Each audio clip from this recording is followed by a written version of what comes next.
Hey everybody, we're going to go ahead and take notes on, let's see, what is this, 10-5, which has to do with population biology. So we've been talking a lot about populations when we did our Mark and Recapture lab, and looking at populations, how they affect each other in ecosystems. Now we're going to do a little bit more along those lines. So studying populations means studying a group of one particular type of animal that lives in one place at one time. So like these cutie little beavers here. Okay, there are three main characteristics that deal with studying populations. One is called geographic distribution. What that means is it describes the area that's inhabited by a particular population. So like if I said I wanted to go see koala bears, I would probably go to, I don't know, Australia and not South Africa. Because, based on my knowledge of geographic distribution, I know that koala bears live here, not here. So here's a map showing the geographic distribution of malaria. Good to know if you want to travel. So the yellow shows areas where malaria tends to be a big problem. So I might not want to travel here. But if you want to stay malaria free, well then go ahead and travel in all these green areas. So geographic distribution just tells you a lot about where you should expect to find particular populations. Second characteristic of populations is their density. How many of them take up a particular space? So the definition, the number of individuals per unit area. So you can measure it depending on the animal. If you're talking about bacteria, it could be per cubic centimeter. If we're talking about elephants, it might be, how many square kilometers. So the unit will depend completely on the type of animal that you're trying to study. So here is the human population and how we are spread out, what our densities are. So you can see there's a nice big line right down the middle here between the west half of the United States and the eastern half of the United States. So not so crowded over here. I think I'll stay over there. Canada? Yeah, there's no one living up here. Too cold. But if we take a look over at this half of the world, it's a nice big empty spot right there, but yet it gets totally crowded right below. Why? This is the Sahara Desert. No one wants to live there. Here's Europe, Italy, France, England, all that stuff. Pretty crowded up there. Look at India. Holy cow. India has one of the most densely populated areas in the whole entire world. And then, I'm stupid. I don't know what all this is. Oh, wait, that's, I don't know. I'm going to look stupid, so I'm just going to stop now. I don't know all my geography. Alright, the third characteristic that populations display is something called population growth, which is how the numbers of individuals in a population change over time. Here's a human population from the best recorded knowledge that we have of how many people were on Earth. As you can see through the Old and New Stone Ages, Bronze Age, Iron Age, Middle Ages, just kind of stayed relatively the same. And it started to increase here, but that's okay. The Black Death said no. And so we have that big dip right there. That's because the Black Death took a huge chunk out of the population of people on the Earth. But then, modern age, industrial revolution, and we just keep on going. And so as you can see, we have definitely made a huge improvement in making babies and keeping babies alive in the last, couple of years. So there's lots of things that can affect the size of a population, how big or small they get. Excuse me for a moment. Let me press pause. Okay, that was my mom calling me. So there's three things that affect the size of a population. How many individuals are born each year, how many individuals die each year, and then how many individuals either migrate into or out of a population. So we can get increase in the size of a population when we get, there's more births than deaths, and we get something called immigration. Immigration with an I means individuals are coming in to the population. So that can cause the population size to increase.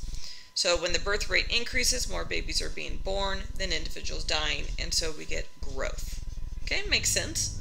So for a population to get bigger, we need more babies being born than dying, or individuals, old people dying, and we need immigration to occur. In order to get a population to get smaller, to decline, we need immigration with an E, which kind of reminds me of the word exit. So that's when individuals move out of an area and the death rate increases. So more individuals are dying than being born. And so as the world and human speak right now, we obviously have population growth occurring.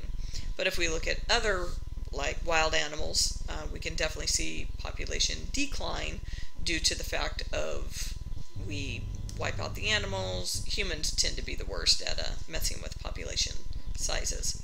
So those are two ways that we can get populations to decrease. Now, when a population is healthy, the population size doesn't change. What we see is that the number of individuals being born equals the number of individuals dying. And that's when a population doesn't grow or decrease. That's what we like. We call that you've reached carrying capacity. That's a good thing. Now, us humans, we do something called exponential growth, where there's way more individuals being born than dying, and so the individuals that are reproducing at a constant rate. And what we see is that we've got this kind of a J-shaped curve like this. So the population doubles in a shorter period of time. Bacteria work like this inside of your throat, because what happens is you get one bacteria in there, 1 to 2, 2 to 4, 4 to 8, until a couple hours later you've got thousands upon millions of them in your throat. And then that's when you feel sick. So bacteria and viruses show exponential growth because they're the ones that are, they need to reproduce quickly, faster than your body can get rid of them. This also occurs under ideal conditions with unlimited resources. So it's all the food, all the mates, all the space, everything you could possibly want. But the world isn't like that. We have, except for humans, something called logistic growth, which is where we start out exponentially, but then we eventually flatten out, due to the fact that we have these things called limiting factors that limit our growth. So logistic growth occurs when population growth slows or stops after a period of exponential growth. This occurs when resources become limited. So now there's not enough food, so we should probably not make as many babies. When the birth rate decreases, when death rate increases, lots of things that are like, it's been a really dry year yet, we probably shouldn't make a whole bunch of babies, so that way we could have food to feed us and not let everybody starve. So when resources become limited, then growth tends to slow down, if not stop. Okay, and my pen died again. Once we reach this mythical number of,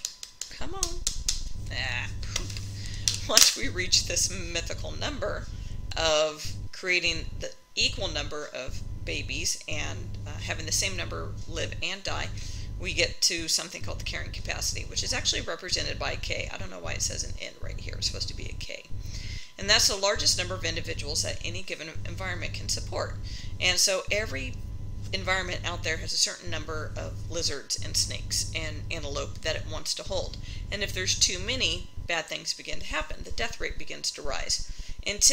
So if the population goes above carrying capacity, they're going to starve to death, they're going to die, there's going to be more for predators, and then eventually it'll come down and then start to kind of hover around this imaginary line of carrying capacity. Okay, so I said there were limiting factors, right? Limiting factors are things that will help to prevent you from overpopulating. One of these density-dependent factors is called competition. And so when there's too many animals around, animals begin to compete for resources like mates, shelters, nests, hunting territory, things like that. And so what ends up happening is you either get rid of the other guy, or like he gets kicked out to a new area, or you eat him or something, or injure him to the death. And so what that does is it reduces the population size by getting rid of your competitors.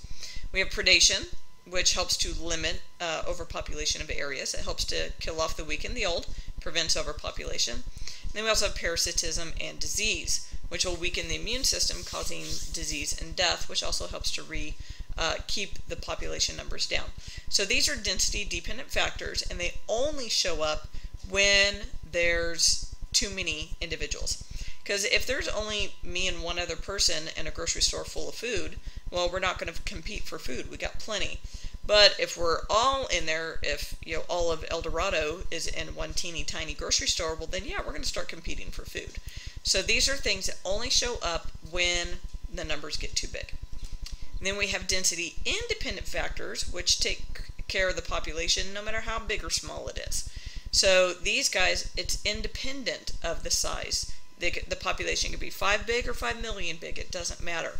These are things like natural disasters, so volcanoes and storms and such. They'll wipe out a chunk of the population. They don't care. It doesn't only show up when the population gets too big. Volcanoes don't wait for there to be too many animals to explode. They explode whenever the heck they want, and they'll take out whoever the heck they want. So we call these guys density independent factors. Okay? So these are just some things that limit how populations in the wild can grow.